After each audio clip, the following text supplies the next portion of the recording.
دیکھیے بسم اللہ الرحمن الرحیم وَيَجُوزُ تَزَوُّجُ الْأَمَةِ مُسْلِمَةً كَانَتْ أَوْ كِتَابِيَّةً، اور باندی سے نکاح کرنا جائز ہے۔ باندی سے چاہے غلام ہی کرے یا کوئی آزاد کرے، چاہے وہ مسلمان ہو یا کتابیہ ہو۔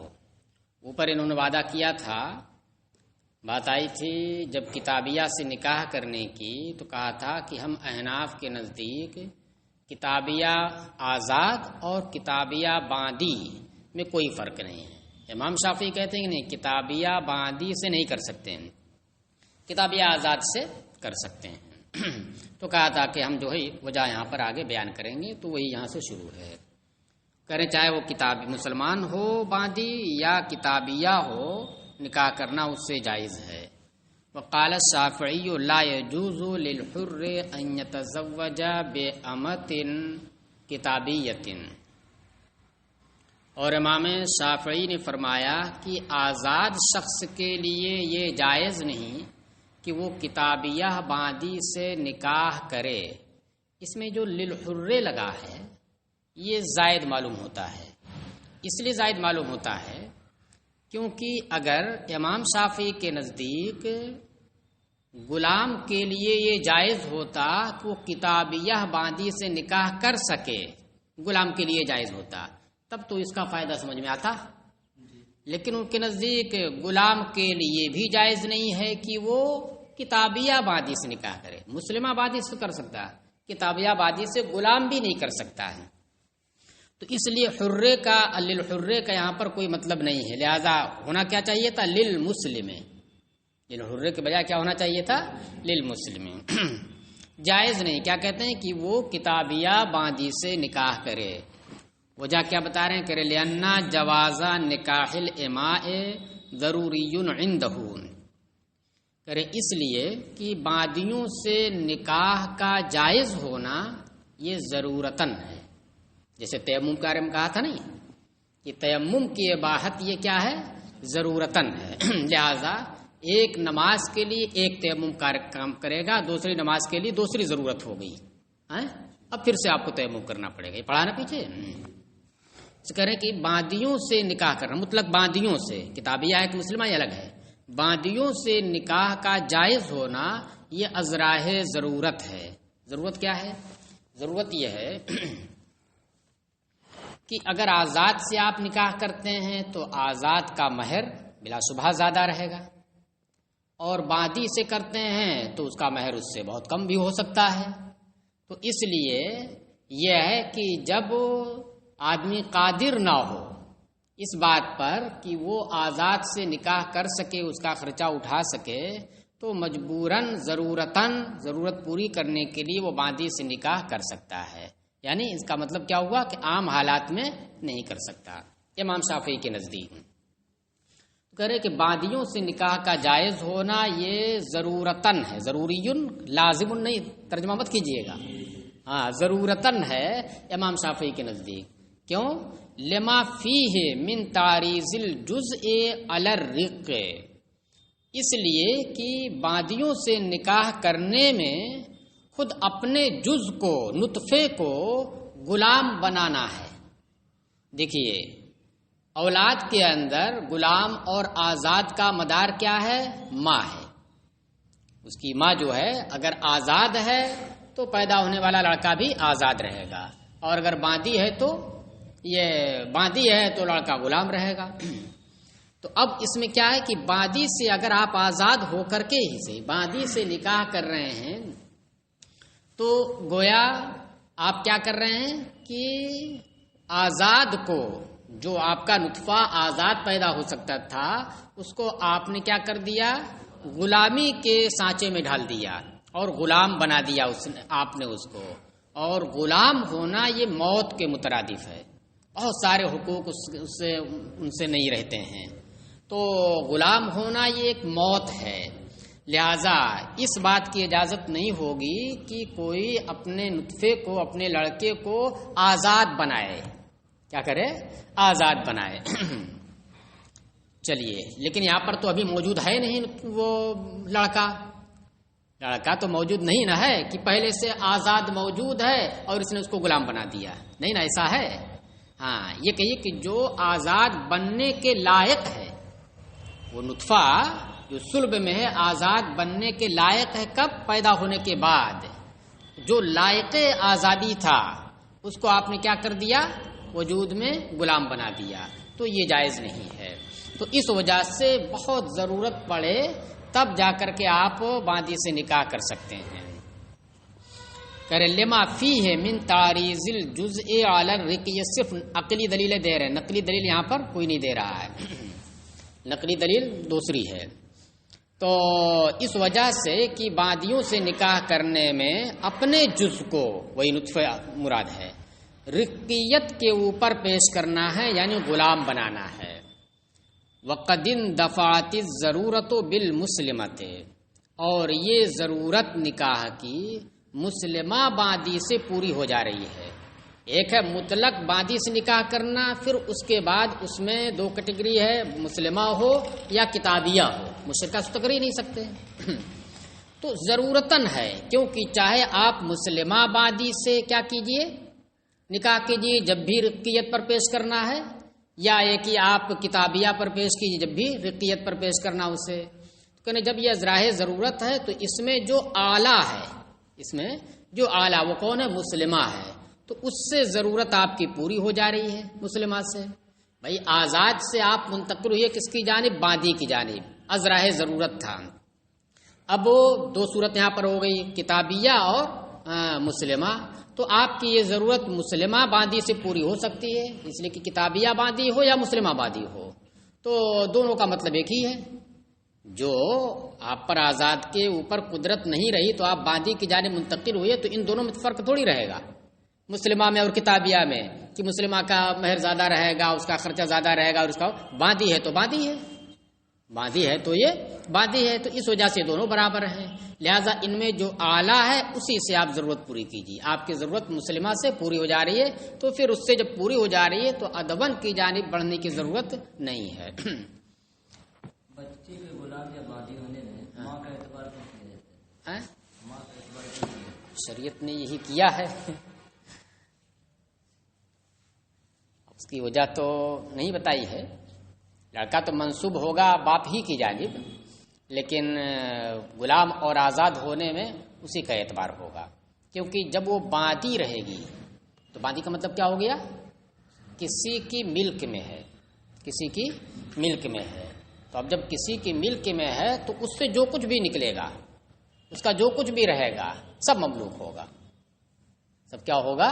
مملوک ہوگا۔ جیسے باندی ہے تو اس کا بیٹا بھی کیا ہو جائے گا؟ مملوک ہو جائے گا۔ ہاں، اب اس کے بعد جب اس کا انتقال ہو جائے گا، اس کا آقا کا، تو پھر وہ آزاد ہو جائے گی، ام ولد ہو گئی نا وہ۔ لیکن ام ولد تو اس صورت میں ہے جب اس نے خود وطی کی ہو، ام ولد تو اس صورت میں ہے جب آقا نے خود اس سے وطی کی ہو اور اس بات کا اقرار کیا ہو کہ یہ میرا بیٹا ہے، میرے نطفے سے ہے۔ بہرحال وہ دونوں اسی کی کیا ہو جائیں گے؟ غلام ہو جائیں گے، کیونکہ مملوک وہ باندی اسی اپنے آقا کی ہے، تو پھر جو بچہ جنے گی وہ بھی کیا ہو جائے گا؟ اسی کا مملوک ہوگا۔ وقد اندفعت الضرورت بالمسلمۃ ولہذا جعل طول الحرۃ مانعا منہ، اسی وجہ سے، کس وجہ سے؟ کہ باندی سے نکاح کرنا ضرورتاً ہے، عام حالات میں نہیں ہے بلکہ ضرورت کے پیش نظر، اسی وجہ سے آزاد کے اوپر قدرت کو، طالبان قدرت، آزاد کے نکاح پر قدرت کو باندی سے نکاح سے مانع قرار دیا گیا ہے، کہ آزاد کے اوپر اگر نکاح کرنے کی آپ کو قدرت ہے، آزاد سے نکاح کر سکتے ہیں، تو اس پر قدرت ہوتے ہوئے آپ باندی سے نکاح نہیں کر سکتے ہیں۔ یہ امام شافعی کے نزدیک ہے۔ دیکھیے اب اس کے اوپر دلیل کیا ہے؟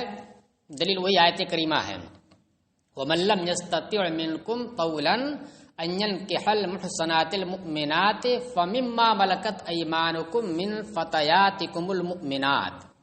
اس میں کیا ہے کہ تم میں سے جو کوئی شخص آزاد مومنہ عورتوں سے نکاح پر قدرت نہ رکھے، محصنات کا مطلب یہاں پر کیا آزاد ہے؟ محصنات المؤمنات، تو کیا کرے؟ تو اس کی باندیوں میں سے کی کوئی بادی ہو اس سے وہ نکاح کرے، اس کی نہیں، مطلب کسی کی بھی بادی، اپنی بادی سے تو نکاح کر نہیں سکتا۔ تو اب اس میں دیکھیے وہ کیا کہہ رہے ہیں کہ دیکھیے بادی سے نکاح کرنا کب جائز ہے؟ جب آزاد کے اوپر قدرت نہ ہو، جو قدرت نہ رکھے وہ کرے۔ تو اس کا مفہوم مخالف کیا ہوا؟ یہ ہوا کہ جو قدرت رکھے وہ نہ کرے، جو قدرت رکھے وہ نہ کرے۔ تو اس کا مطلب امام شافعی نے اس کا مفہوم مخالف لے کر کے کیا کہا کہ جو قدرت رکھے وہ نہ کرے۔ ہم یہ کہتے ہیں کہ بہتر یہ ہے کہ اگر قدرت رکھتا ہو تو نہ کرے، یہ نہیں کہتے کہ ناجائز ہے، بہتر یہ ہے کہ اگر قدرت رکھتا ہو آزاد سے نکاح کرنے کی تو بادی سے وہ نہ کرے، لیکن پھر بھی اگر کر لیتا ہے تو زیادہ سے زیادہ کراہت اس میں رہے گی، حرام نہیں ہوگا کہ نکاح ہی نہ ہو۔ تو اب چونکہ ان کے موقف کے مطابق وہی ہے کہ آزاد پر قدرت ہوتے ہوئے یہ بادی سے نکاح جائز نہیں ہے، تو اس سے بھی یہ ثابت کر رہے ہیں کہ دیکھیے نکاح کا جائز نہ ہونا آزاد پر قدرت ہوتے ہوئے وہ بھی اسی وجہ سے، کس وجہ سے کہ یہ ازراہ ضرورت ہے، اور جو چیز ازراہ ضرورت ثابت ہوتی ہے وہ ضرورت کی مقدار ہی ہوتی ہے، اور ضرورت کی مقدار یہاں پر پوری ہو جا رہی ہے کس سے؟ مسلمہ بادی سے، تو کتابیہ بادی سے کوئی ضرورت نہیں۔ وعندنا الجواز مطلق لإطلاق المقتضی، اور ہمارے نزدیک بادیوں سے نکاح کا جواز یہ مطلق ہے، یعنی یہ مقید نہیں ہے بلکہ یہ کیا ہے؟ مطلق ہے، ضرورت کے مطابق نہیں، عام حالات میں ہے۔ لإطلاق المقتضی، مقتضی نکاح کے مطلق ہونے کی وجہ سے کہ جو مقتضی نکاح ہے، نکاح جو کہہ رہا کہ نکاح کرو وہ مطلق ہے، وہ کیا؟ فَانْكِحُوا مَا طَابَ لَكُم مِّنَ النِّسَاءِ مَثْنَىٰ وَثُلَاثَ وَرُبَاعَ، یہ ہے مطلق ہے اس میں۔ پھر اس کے بعد محرمات کا ذکر کرنے کے بعد کیا فرمایا؟ وَأُحِلَّ لَكُم مَّا وَرَاءَ ذَلِكُمْ أَن تَبْتَغُوا بِأَمْوَالِكُمْ، تو یہ بھی کیا ہے؟ مطلق ہے، کسی کی تخصیص نہیں ہے کہ آزاد عورتوں میں سے جو تمہیں پسند آئے اس سے نکاح کرو، یا وَأُحِلَّ لَكُم مَّا وَرَاءَ ذَلِكُمْ مِنَ النِّسَاءِ الْحَرَائِرِ، سب نہیں آیا کہ آزاد میں سے ان کے علاوہ تمہارے لیے حلال کی گئی ہیں۔ تو یہ دونوں کیا ہیں؟ جو مقتضی نکاح ہیں یہ مطلق ہیں، لہذا اس اطلاق کی وجہ سے بادیوں سے بھی نکاح کا جواز یہ مطلق ہوگا، ازراہ ضرورت نہیں ہوگا۔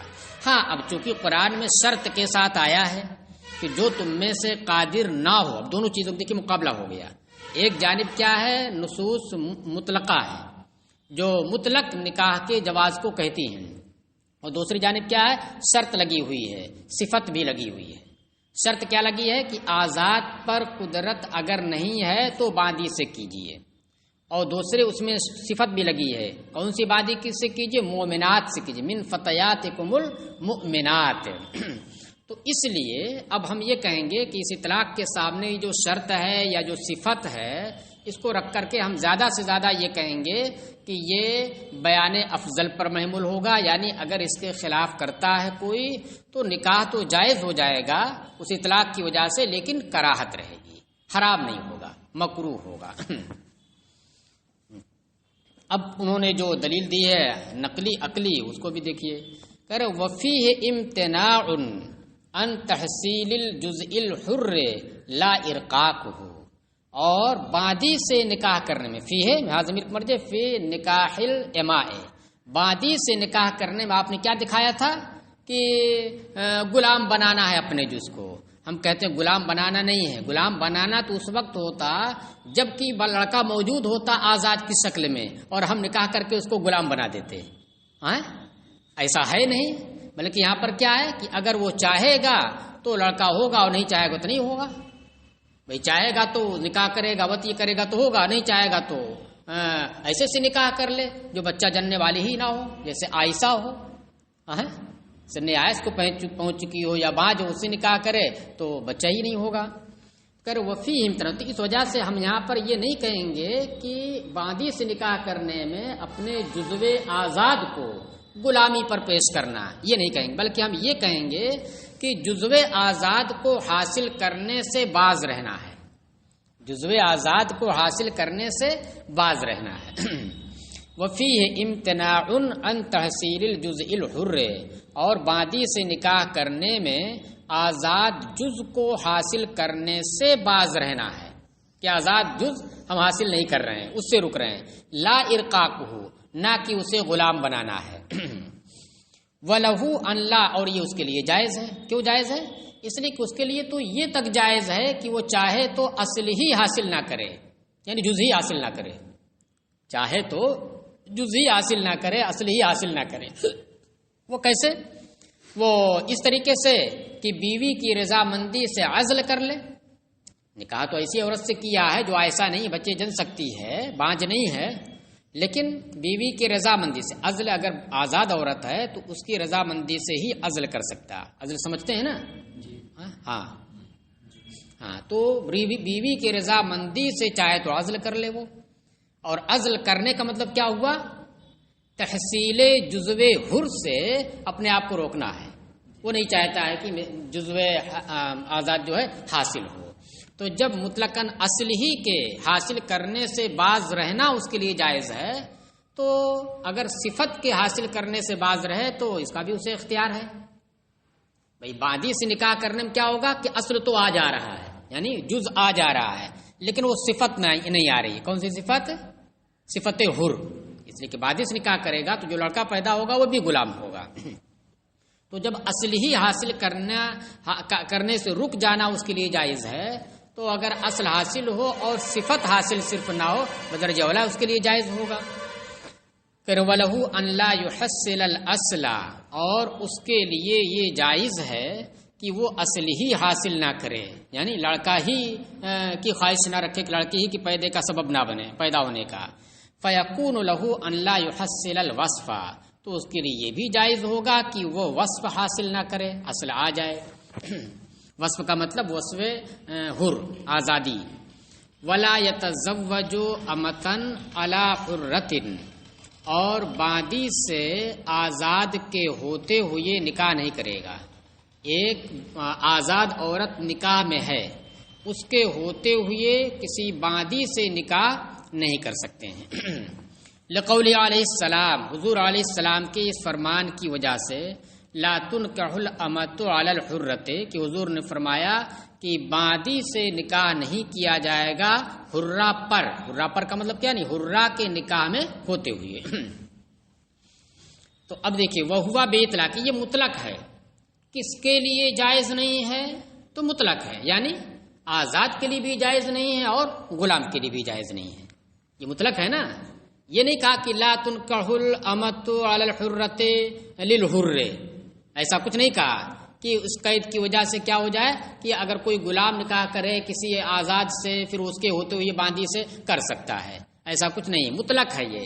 لہذا جس طریقے سے آزاد یہ کام نہیں کر سکتا ہے اسی طریقے سے غلام بھی یہ کام نہیں کر سکتا ہے. وَهُوَ بِإِطْلَاقِهِ حُجَّةٌ، اور یہ اپنے اطلاق کے ساتھ حجت ہے امام شافعی کے خلاف.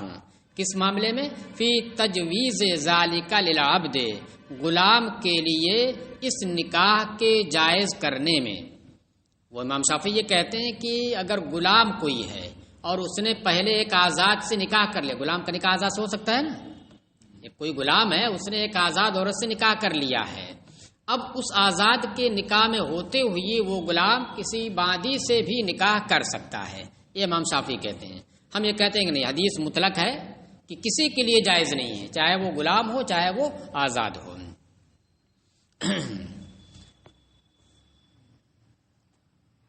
ہاں، اور یہ اپنے اطلاق کے ساتھ امام شافعی کے خلاف حجت ہے اس نکاح کو غلام کے لیے جائز قرار دینے میں. اصل میں وہ یہ کہتے ہیں کہ بھائی غلام کے لیے جائز ہے اس لیے کہ غلام پورے کا پورا کیا مملوک ہے، اس کا جز بھی مملوک ہے. تو اس لیے یہاں پر یہ صورت نہیں پیدا ہوتی ہے. غلام اگر ہے تو غلام پورے کا پورا مملوک ہے. آزاد سے نکاح کر رہا ہے تو آزاد سے جو بچہ پیدا ہوگا وہ کیا ہو جائے گا؟ وہ آزاد رہے گا. اور باندی سے کرے گا تو وہ غلام بنے گا. وہ تو اس کا جو جز ہے وہ خود غلام ہے. آزاد سے کرنے سے ایک فائدہ ہو جاتا ہے کہ آزاد لڑکا پیدا ہوتا ہے، اور اگر باندی سے کرتا ہے تو غلام ہی رہ جاتا ہے. آزاد کو غلام بنانا اس میں نہیں پایا جاتا ہے. غلام ہے وہ پورے کا پورا تمام اجزاء کے ساتھ وہ مملوک ہے. تو جب تمام اجزاء کے ساتھ مملوک ہے، اب اگر وہ کسی بادی سے نکاح کر رہا ہے تو جو بچہ پیدا ہوگا وہ غلام ہوگا. کیا فرق پڑتا ہے؟ یہ تو پورے کا پورا غلام ہے. تو یہاں پر یہ نہیں ثابت ہو رہا ہے کہ جزو حر کو یہ غلامی پر پیش کر رہا ہے، بلکہ یہ کہہ لیجئے کہ رقیق ہی کو رقیق بنا رہا ہے. تو اس لیے امام شافعی یہ کہتے ہیں، یعنی گویا یہ کیا ہے، قیاس کے مطابق ایسا کہتے ہیں. والا مالکن فی تجویزہ برضا الحرۃ، اور امام مالک کے خلاف بھی یہ حجت ہے کس معاملے میں؟ اس نکاح کو آزاد کی رضامندی سے جائز قرار دینے میں. امام مالک یہ کہتے ہیں کہ اگر آزاد عورت جو پہلے سے نکاح میں ہے وہ اپنی رضامندی ظاہر کر دے، کہہ دے کہ ٹھیک ہے تم بادی سے نکاح کر سکتے ہو، میری طرف سے اجازت ہے، تو امام مالک کہتے ہیں کہ وہ نکاح کر سکتا ہے. ہم یہ کہتے ہیں اصل امام مالک نے یہ دیکھا کہ یہ اسی آزاد کے حق کی وجہ سے ناجائز ہو رہا ہے، آزاد کے حق کی وجہ سے یہ ناجائز ہو رہا ہے. اب اگر وہ خود ہی کہہ دے رہی ہے کہ ٹھیک ہے میری طرف سے اجازت کر سکتے ہو تو اس کو اجازت ہوگی. ہم یہ کہتے ہیں کہ اس میں دیکھیے بالکل مطلق آیا ہے کہ آزاد کے نکاح میں رہتے ہوئے بادی سے نہیں کیا جا سکتا ہے. تو چلیے، تو اس پر ہماری دلیل پہلے نقلی یہی ہوئی، حدیث پاک اپنی اطلاق کے ساتھ نہیں کر سکتا، اور دوسری عقلی دلیل بھی. عقلی دلیل دیکھیے یہ ہے، اس کو آپ غور سے سنیے. عقلی دلیل یہ ہے کہ آزاد کو پورا حق ملتا ہے، اور اس کے مقابل میں کوئی غلام اگر ہے تو اس کے مقابل میں اس کو نصف حق ملتا ہے. نعمت جو ہے اسے نصف ملتی ہے. کسی بضاعہ کا حلال ہونا، بضاعہ کا حلال ہونا کسی کے لیے یہ اس کے حق میں ایک نعمت ہے، اس کے حق میں ایک نعمت ہے. کوئی عورت ہے اور وہ حلال بن رہی کسی کے لیے، تو اس کا حلال بننا کہ کسی کے نکاح میں آ سکے یہ اس کے لیے نعمت ہے. اس لیے کہ اس کو سرپرست چاہیے اور اس کی بھی خواہشات ہیں. تو اس کے لیے کیا ہے؟ نعمت. بھائی کسی کی زوجیت میں جائے گا تو اس کا نفقہ وغیرہ سب اس کے اوپر آ گیا، تو نعمت بن رہا کہ نہیں بن رہا ہے؟ تو اس کے لیے جو حلت ہے، یعنی اس کا حلال ہونا کسی کے لیے، یہ اس عورت کے لیے کیا ہے؟ ایک نعمت ہے. اب بادی اگر ہے تو بادی کو نعمت آدھی ملے گی آزاد کے مقابل میں. آزاد کے مقابل میں بادی کو نعمت اس کی آدھی ملے گی. آزاد عورت تھی، یہ آدھی اور پوری سے کا سمرہ یہاں ظاہر ہو رہا ہے، جس کا انہوں نے حوالہ دیا ہے کہ کتاب الطلاق میں ہم ثابت کریں گے. تو یہ میں بتا رہا ہوں یہاں کہ محلیت کا حلال ہونا یہ ایک نعمت اس عورت کے حق میں. بادی ہے تو نصف حلت ہوگی، اور آزاد اگر ہے تو پوری حلت ہوگی. اس کا اثر ظاہر کہاں ہو رہا ہے؟ طلاق کے باب میں. کہ طلاق میں کیا ہے کہ آزاد عورت اگر ہے تو اس کی حلیت اتنی مضبوط ہے کہ 3 طلاق جب دے گا، 1 2 3، تب جا کے پورے طور سے وہ حرام ہوگی. اور بادی ہے تو اس کی حلیت کمزور ہے. حلیت جو نعمت تھی وہ کیا ہو گئی؟ وہ کمزور ہے کہ 1.5 ہی میں ہو جانی چاہیے، لیکن 1.5 ہوگا نہیں. تو اس لیے کیا ہے؟ وہ 2 میں اس کی حلیت ختم ہو جاتی ہے. تو یہ 2 ہی سے ختم ہو جانا یہ کس کا اثر ہے؟ اس کی رقیت کا اثر ہے. اور رقیت کا اثر کیسے ہے کہ رقیت کی وجہ سے اسے نعمت میں تنصیف میں ہوگی، اور اس کے محل کا حلال ہونا یہ ایک نعمت ہے. اب اگر 3 طلاق سے جا کر کے اس کی حلیت ختم ہو تو اس کا مطلب پوری نعمت اسے ہے. تو اس لیے اس میں اثر کیسے ظاہر ہوگا کہ 2 ہی سے وہ محل کی حلت جو ہے ختم ہو جا رہی ہے. تو اس وجہ سے دیکھیے اب یہاں ظاہر ہوا کہ نہیں طلاق میں، باب طلاق میں جب حلت ختم ہو رہی ہے تو ایک کی حلت اتنی مضبوط ہے کہ 3 سے ختم ہوگی، تام ہے نعمت سے. دوسری کی اس کے نصف ہی سے ختم ہو جا رہی ہے، تو اس کا مطلب کیا؟ کمزور ہو گئی اس کی حلیت، یعنی نعمت کم اسے ملی.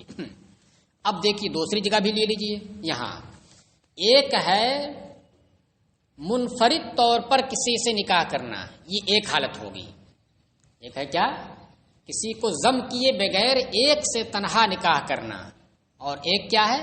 اس کے رہتے ہوئے دوسری سے بھی نکاح کرنا، یعنی ایک ہے حالت انفراد اور ایک ہے حالت انضمام، دو حالت ہو گئی نا۔ تو اب اگر آزاد عورت ہے تو نعمت تام ہے، اس کے لیے نعمت تام ہے، اس لیے دونوں حالتوں میں آزاد عورت حلال رہے گی۔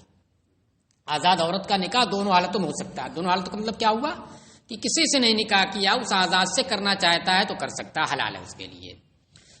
باندی پہلے سے نکاح میں ہے اور اس آزاد سے نکاح کر کے انضمام کرنا چاہتا ہے تو اس صورت میں بھی جائز ہے اس کے لیے۔ تو دیکھیں دونوں حالتوں میں حلت اس کے لیے ہوئی، یہ حلت تامہ ہو گئی، یہ حلت تامہ ہوگی۔ اب اگر یہی باندی ہے تو وہاں پر اس کا اثر ظاہر ہوگا کہ نہیں ظاہر ہوگا؟ اس نعمت کی تنصیف کا اثر یہاں پر بھی ظاہر ہوگا۔ اب اس کے ظاہر کرنے کا کیا ہے ذریعہ؟ وہ یہی ہے کہ ایک حالت میں جائز قرار دیا جائے اور ایک حالت میں ناجائز قرار دیا جائے۔ تو انفراد والی حالت میں جائز ہے، انفراد والی حالت میں کیا ہے؟ جائز ہے۔ لیکن اگر اسی کا انضمام کر رہے ہیں، انضمام میں دیکھیے اعتبار کس کا رہے گا؟ جو پہلے سے اس کا نہیں، انضمام میں اعتبار اس کا جو بعد میں آ رہی، کیونکہ انضمام اسی سے نہ ہو رہا ہے، انضمام اسی سے ہو رہا، وہ نہ آئے تو یہ منفرد ہے۔ یہ تو جب دو حالتیں ہو گئیں تو آزاد کے لیے دونوں حالتوں میں حلت اور باندی کے لیے ایک حالت میں حلت، وہ انفراد والی، اور اگر اس کا انضمام آپ آزاد کے ساتھ کر رہے ہیں تو اس کی حلت نہیں بلکہ اس کے لیے حرمت ہے۔ تو اسی کو کہہ رہے ہیں وَلِأَنَّ لِلرِّقِّ أَثَرًا فِي تَنصِيفِ النِّعْمَةِ عَلَى مَا نُقَرِّرُهُ فِي الطَّلَاقِ إِنْ شَاءَ اللَّهُ، اور اس لیے بھی آزاد کے ہوتے ہوئے باندی سے نکاح جائز نہیں، کیونکہ غلامی کا اثر ہوا کرتا ہے نعمت کی تنصیف میں، کہ یہ غلام اگر ہے تو نعمت اسے آدھی ملے گی، علی ما نقررہ، اس بنیاد پر جسے ہم ثابت کریں گے طلاق کے باب میں انشاء اللہ۔ فیثبت به حل المحلیت فی حالت الانفراد دون حالت الانضمام، لہذا رقیت کی وجہ سے اس کے اندر انفراد کی حالت میں محلیت کی حلت ثابت ہوگی۔ وہ جو محل نکاح ہے اس کی حلت انفراد والی حالت میں ثابت ہوگی، دون حالت الانضمام، نہ کہ انضمام والی حالت میں۔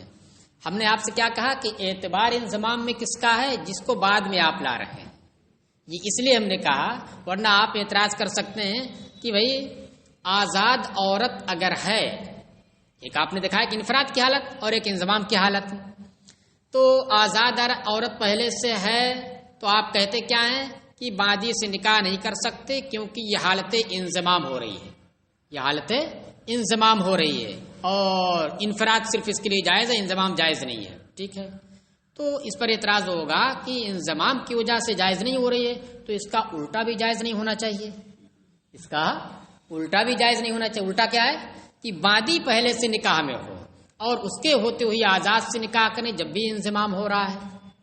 آپ اگر ہم نے یہ نہ کہا ہوتا تو آپ فوراً کہہ سکتے تھے نا، تو اس لیے ہم نے یہ بتایا کہ اعتبار کس کا ہے؟ منظم کا ہے، منظم بھی کرنے، جو پہلے سے موجود اس کا نہیں ہے، جو پہلے سے موجود ہے اس کا نہیں ہے۔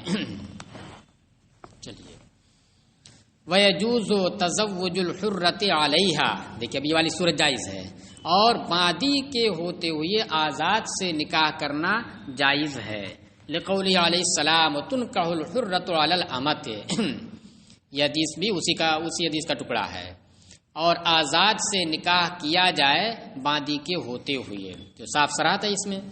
وَلِأَنَّهَا مِنَ الْمُحَلَّلَاتِ فِي جَمِيعِ الْحَالَاتِ، اور اس لیے بھی باندی کے ہوتے ہوئے آزاد سے نکاح کر سکتے ہیں کیونکہ یہ تمام حالات میں محللات میں سے ہے، یعنی یہ ان محللات میں سے ہیں جو تمام حالات میں محلل ہیں، تمام حالات میں حلال ہیں۔ تمام حالت کا مطلب کیا؟ انفراد والی بھی حالت اور انضمام والی بھی حالت۔ اذ لا منصف فی حقها، کیونکہ اس کے حق میں یعنی آزاد کے حق میں کوئی منصف نہیں ہے۔ باندی کے حق میں منصف کون تھا؟ رق، غلام ہونا، یہ تھا، اور اس کے حق میں کوئی تنصیف کرنے والا نہیں ہے، لہذا یہ تمام حالات میں حلال ہونے والی عورتوں میں سے ہے۔ فَإِن تَزَوَّجَ أَمَةً عَلَى حُرَّةٍ فِي عِدَّةٍ مِّن طَلَاقٍ بَائِنٍ لَمْ يَجُوزْ عِندَ أَبِي حَنِیفَةَ، پس اگر کسی باندی سے نکاح کیا کسی آزاد عورت کے ہوتے ہوئے طلاق بائن کی عدت میں، کوئی آزاد عورت تھی پہلے سے نکاح میں اور اس نے اسے طلاق بائن دے دی، رجعی نہیں، طلاق بائن دے دی، کہ اب طلاق بائن کا مطلب کیا ہوا؟ کب نکاح سے وہ نکل گئی دوبارہ حلت کے لیے نکاح کرنا پڑے گا۔ تو کہہ رہے ہیں کہ اگر کوئی عورت آزاد پہلے سے نکاح میں تھی، اس کو اس نے طلاق بائن دے رکھی تھی، مگر عدت میں تھی، ابھی من وجہ نکاح میں تھی، تو عدت میں ہوتے ہوئے اس آزاد عورت کے بادی سے نکاح نہیں کر سکتا ہے، یعنی یہ بھی وہی حکم، یہاں پر بھی وہی انضمام والی حالت ہو رہی ہے۔ عند ابی حنیفہ امام اعظم کے نزدیک، وَيَجُوزُ عِندَهُمَا، اور صاحبین کے نزدیک جائز ہے۔ وہ کہتے ہیں کہ اگر عدت طلاق بائن کی عدت میں ہے تو پھر نکاح کر سکتا ہے۔ لأن ھذا، کیوں نکاح کر سکتا ہے؟ اس لیے کہ اب وہ اس کے لیے حلال نہیں رہی، اب جب طلاق بائن ہو گئی تو اب اس کے لیے وہ حلال نہیں رہی، نہ اس کے اختیار میں ہے، کیا ہے اس کے اختیار میں؟ تنہا اس کے اختیار میں نہیں ہے۔ طلاق رجعی ہو تو تنہا اس کا اختیار ہے، اسے حلال کر دے، بس رجعت کر لو ہو جائے گا۔ لیکن جب طلاق بائن دے دی تو تنہا اس کے اختیار میں نہیں رہ گیا، یہ لاکھ چاہے نہ کہا تو تزوج تو کہتا رہے مگر اس سے فرق نہیں پڑے گا جب تک کہ ادھر سے قبل تو نہ ہو۔ تو کہہ رہے ہیں کہ صاحبین کے نزدیک جائز ہے۔ کیوں جائز ہے؟ لأن ھذا لیس بتزوج علیہا، یہ بتزوج بنا لیجئے گا، لأن ھذا لیس بتزوج علیہا، کہہ رہے اس لیے کہ مطلقہ آزاد عورت، یہ کیا ہے؟ جو آزاد عورت ہے یہ چونکہ مطلقہ ہے، طلاق بائن کے ساتھ مطلقہ ہے، تو اس وجہ سے اب اگر اس کی عدت کے اندر کسی باندی سے نکاح کر رہا ہے تو یہ آزاد پر نکاح کرنا نہیں ہے۔ اس صورت میں جب آزاد عورت طلاق بائن کی عدت میں ہے، عدت میں ہوتے ہوئے باندی سے اگر نکاح کر رہا ہے تو اس کے اوپر یہ نہیں شادی کر رہا ہے کہ وہ آزاد عورت کے نکاح میں ہوتے ہوئے باندی سے نکاح کر رہا ہے۔ یہ کہہ رہے ہیں لأن ھذا لیس بتزوج علیہا، اس لیے کہ یہ نکاح، کون سا نکاح؟ آزاد عورت کے طلاق بائن کی عدت میں ہوتے ہوئے باندی سے نکاح، یہ آزاد عورت کے اوپر نکاح کرنا نہیں، یعنی ان سے ہوتے ہوئے نکاح کرنا نہیں ہے۔ وَهُوَ الْمُحَرِّمُ، اور یہی محرم تھا، حرام کرنے والی کیا چیز تھی؟ یہی کہ یہ شادی کا ہے اس کے اوپر کی تو آزاد عورت کے نکاح میں ہوتے ہوئے نکاح کر رہا ہے، اور یہاں پر وہ نکاح میں ہے نہیں۔ وَلِہَٰذَا، اب ایک دوسرے مسئلے حلف سے، مسئلہ یمین سے، قسم کا ایک مسئلہ ہے، اس مسئلے سے اس کی تائید وہ پیش کر رہے ہیں کہ دیکھیے وَلِہَٰذَا لَوْ حَلَفَ لَا يَتَزَوَّجُ عَلَيْهَا لَا يَحْنَثُ بِهَٰذَا، یہی وجہ ہے، یہ آزاد پر نکاح کرنا نہیں ہے، یہی وجہ ہے کہ اگر کوئی شخص یہ قسم کھائے کہ وہ آزاد کے ہوتے ہوئے نکاح نہیں کرے گا، وہ آزاد عورت کے ہوتے ہوئے باندی سے نکاح نہیں کرے، یہ قسم اس نے کھا لی، کہہ رہے لم یحنس بہذا، حنیسہ یحنس سمیا سے، تو وہ اس طرح کے نکاح سے حانس نہیں ہوگا۔ کیا کہا؟ کہ آزاد عورت کے نکاح میں ہوتے ہوئے باندی سے نکاح نہیں کرے گا۔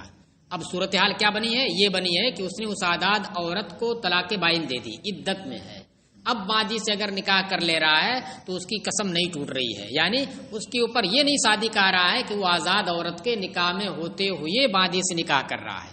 تو دیکھیے اس مسئلے میں تو صاف آپ بھی کہتے ہیں، اس مسئلے میں امام صاحب بھی یہ کہتے ہیں کہ ہاں اس کی قسم نہیں ٹوٹے گی، اور قسم نہ ٹوٹنا یہ اس بات کو تسلیم کرنا ہے کہ وہ آزاد عورت کے ہوتے ہوئے باندی سے نکاح نہیں کر رہا ہے۔ چلیے تو دلیل بہت صاف معلوم ہوتی ہے۔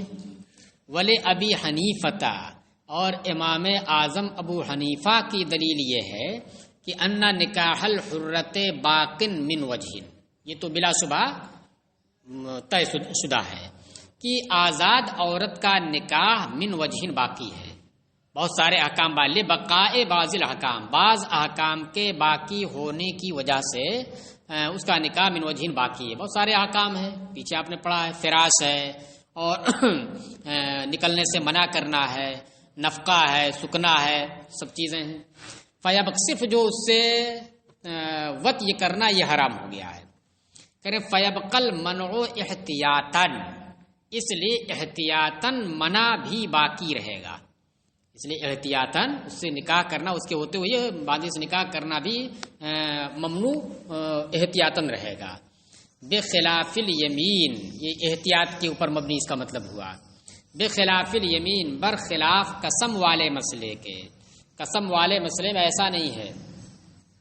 اس لیے اس مسئلے میں یہ ہے کہ آزاد عورت کے نکاح میں ہوتے ہوئے نہیں کر سکتے، تو پورے طور سے اگرچہ یہ نکاح میں نہیں ہے لیکن من وجہن نکاح میں ہے، تو من وجہن یہ بات صادق آتی ہے کہ نکاح میں اس کے ہوتے ہوئے آزاد سے نکاح کر باندی سے نکاح کر رہا ہے، جو ممنوع ہے۔ ہاں رہی بات قسم کی کہ وہاں پر کیوں نہیں اس کا اعتبار کیا گیا کہ بھائی من وجہن جب نکاح میں ہے تو اس کے اوپر صادق آ گیا کہ اس نے اپنی قسم کے خلاف کیا، لہذا اس کی قسم ٹوٹ جانی چاہیے۔ کہہ رہے نہیں، وہاں پر مدار جو ہے وہ عرف ہے، مطلب قسم کے اندر، قسم کے مسائل میں اعتبار کس کا ہوتا؟ عرف کا ہوتا ہے، کہ کوئی شخص کسی نے قسم کھائی تو جس چیز پر قسم کھائی تو اس میں عرف کیا لوگوں کا ہے، کیا مراد اس سے لیتے ہیں، تو یہاں پر کیا اس عرف کے اعتبار سے کہا جائے۔ اس طرح سے اگر کوئی قسم کھاتا ہے تو اس کی مراد کیا ہوتی ہے؟ اگر وہ کہتا ہے کہ میں اسی آزاد کے عورت میں نکاح میں ہوتے ہوئے باندی سے نکاح نہیں کروں گا، قسم کھا کے کہتا ہے، تو عرف یہی، تو اس کا مطلب یہ ہوتا ہے کہ اس کی باری میں، اس باندی کی باری کو میں داخل نہیں کروں گا، اس کی باری میں دوسرے کی باری کو میں داخل نہیں کروں گا۔ اور وہ چیز یہاں پر کیا ہے؟ داخل نہ کرنا یہ ثابت ہو رہا ہے۔ جب وہ وط یہ نہیں کر سکتا ہے تو باری ختم ہو گئی اس کی، صرف سکنا وغیرہ دے رہا ہے لیکن وط یہ اس سے نہیں کر سکتا، تو اس کی جو باری تھی مطلب رات گزارنے میں، شباسی میں، وہ ختم ہو گئی۔ تو اب اگر اس حالت میں وہ دوسرے سے نکاح کر رہا ہے تو یہ صادق نہیں آ رہا ہے کہ اس کی باری میں دوسرے کو داخل کر رہا ہے، یہ ثابت نہیں آ رہا ہے، تو اس لیے اس کی قسم برقرار ہے، نہیں ٹوٹ رہی ہے۔ کہ برخلاف یمین کے لأن المقصود ان لا يدخل غیرها فی قسمها، اس لیے کہ مقصود قسم کھانے والے کی قسم سے یہ ہے یہاں پر کہ وہ اس آزاد عورت کے علاوہ کو اس کی قسم میں داخل نہیں کرے گا، کسی اور کو دخل نہیں دے گا، اور یہاں پر واقعی نہیں دخل دے رہا ہے، اب اس کی باری ہی ختم ہو گئی۔ چلیے بات سمجھ میں آئی؟ وَلِلْحُرِّ أَن يَتَزَوَّجَ أَرْبَعًا مِنَ الْحَرَائِرِ وَالْإِمَاءِ، اور آزاد شخص کے لیے جائز ہے کہ چار عورتوں سے نکاح کرے، آزاد اور بادیوں میں سے، چاہے چاروں آزاد ہوں، چاہے چاروں بادی ہوں یا مخلوط ہوں، یعنی گنتی 4 کی پوری کرنی، ایسا نہیں کہ آزاد سے 4، آزاد ہو تو 4 سے اور بادی ہو تو 8 سے، نہیں۔ وَلَيْسَ لَهُ أَن يَتَزَوَّجَ، اس لیے اس کی وجہ اصل میں یہ ہے کہ اس کے لیے جو لفظ آیا ہے وہ لفظ آزاد اور بادی دونوں کو شامل ہوتا ہے، نساء کا لفظ آیا ہے، فَانكِحُوا مَا طَابَ لَكُم مِّنَ النِّسَاءِ مَثْنَىٰ وَثُلَاثَ وَرُبَاعَ، یہ آیا ہے، تو نساء کا لفظ آزاد کو بھی شامل ہے اور بادی کو بھی شامل ہے، اس لیے یہاں پر فرق نہیں کر سکتے۔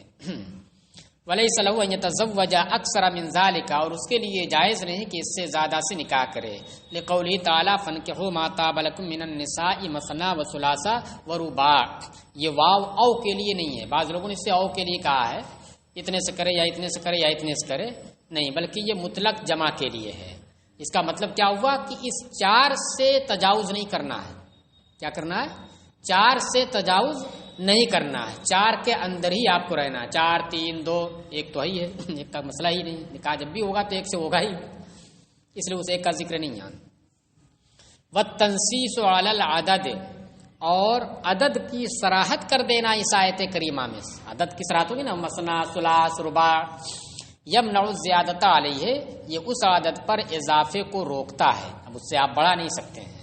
وقال الشافعی لا يتزوج الا امۃ واحدۃ، مگر امام شافعی یہاں پر جب باندی کی بات آئے گی تو کیا کہ صرف 1 سے کر سکتا ہے، کیوں؟ اس لیے کو پہلے کہہ چکے ہیں کہ یہ نکاح ضروری ہے، یہ نکاح باندی سے نکاح کرنا یہ ضرورتاً ہے، اور ضرورت کیا ہے؟ 1 ہی سے پوری ہو جاتی ہے، 1 سے زیادہ کی ضرورت نہیں ہے، اس لیے باندی سے اگر کر رہا تو 1 باندی سے کر سکتا ہے۔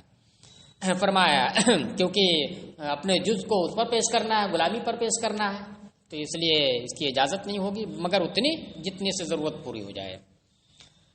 پھر امام شافعی نے فرمایا لا تزوج الا امۃ واحدۃ، کہ نکاح نہیں کرے گا مگر ایک باندی سے، لأنہ ضروری عندہ، کیونکہ باندی سے نکاح کرنا یہ ضرورتاً ہے، امام شافعی کے نزدیک پیچھے بھی آ چکا ہے۔ والحجۃ علیہ ما تلونا، اور دلیل ان کے خلاف وہی آیت کریمہ ہے جو ہم نے تلاوت کی بھی، فنکحوا ما طاب لکم من النساء، آیا عدد کا ذکر ہے اور نساء کا ذکر ہے، حرائر کا ذکر نہیں ہے کہ آپ جو ہے باندی کا حکم الگ نکالیے اس سے۔ کیوں؟ کیسے یہ آیت کریمہ دلیل بن رہی؟ اذل امۃ المنکوحۃ ینتظمها اسم النساء، اس لیے کہ منکوحہ باندی، وہ باندی جس سے آپ نکاح کریں، اس کو نساء کا لفظ شامل ہے۔ کون سا نساء کا لفظ؟ فنکحوا ما طاب لکم من النساء، جن میں سے آپ کو 4 4 2 2 3 3 کی اجازت دی جا رہی ہے، تو ان کے لیے کیا نساء کا لفظ آیا ہے، اور وہ نساء کا لفظ جو ہے منکوحہ باندی کو بھی شامل ہے۔ کما فی الزہار، جیسا کہ مسئلہ زہار میں یہ بڑا دقت طلب ہو جاتا ہے جب یہ کہہ دیتے کما فی فلاں، پیچھے گزر چکا ہوتا ہے تو کوئی مسئلہ نہیں ہے، آپ پڑھے آپ کو یاد رہتا ہے، مگر وہ بھی اگر بہت پیچھے گزر گیا تو بھول جاتا ہے، آگے رہتا ہو کہہ دیتے کما فی الزہار، زہار کا ذکر آگے آئے گا۔ چلیے، تو اس لیے پلٹ کر کے اس کو بھی دیکھنا پڑتا ہے۔ تو اب دیکھیے زہار کیا ہے؟ باندیوں سے زہار کرنا، یعنی اس کو آپ بار بار پڑھ چکے ہوں گے کہ اپنی محرمات ابدیہ میں سے کسی سے اپنی بیوی کو تشبیہ دینا، پورے کو دے دینا یا کسی ایسے جز سے دے دینا جس کی جانب نظر کرنا جائز نہیں ہے، جیسے پیٹھ سے تشبیہ دے دینا، خاص اس کے لیے زہار کا لفظ ہے جو زہر سے بنا پیٹھ سے۔ تو اس کے لیے جو آیت کریمہ آئی ہے تو اس آیت کریمہ میں بھی نساء کا لفظ آیا ہے۔ کیا ہے؟ الذین یظاہرون من نسائہم، یہی ہے؟ ارے سورہ مجادلہ کے اندر نساء کا لفظ آیا نا، وہ لوگ جو اپنی نساء سے کیا کرتے ہیں؟ زہار کرتے ہیں۔ تو اب دیکھیے اسی لفظ نساء کی وجہ سے زہار کا جو حکم آزاد عورت سے زہار کرنے کی وجہ سے ہے، وہی حکم باندی بیوی سے زہار کرنے کی صورت میں ہے۔ یہ نہیں ہے کہ اس کو خاص کر دیا گیا زہار کو کس کے لیے؟ آزاد اور منکوحہ کے لیے نہیں، آزاد کو بھی شامل ہے اور باندی کو بھی شامل ہے۔ تو اسی طریقے سے یہاں پر بھی